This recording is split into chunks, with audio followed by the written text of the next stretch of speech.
This is a wall manger that I planted up a couple of weeks ago with some dwarf cyclamen and primroses and the winter cherry, the cyclamen, to give some nice winter interest, but just to jazz it up a little bit and make it look more festive for Christmas. What I did is push some pieces of evergreen foliage through the side of the manger and then some pieces of foliage with berries in the top, and they just give it that festive feel.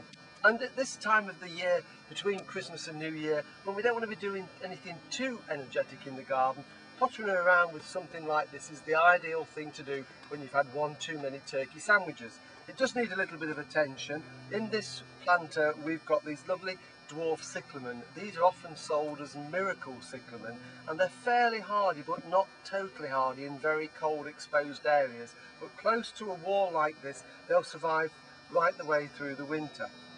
If we look in there, we can see there are dozens and dozens of new flower buds to come. So as soon as the old flowers fade, what we need to do is carefully pull out the old flowering stalks, making sure that we pull them off right down at the base of the plant.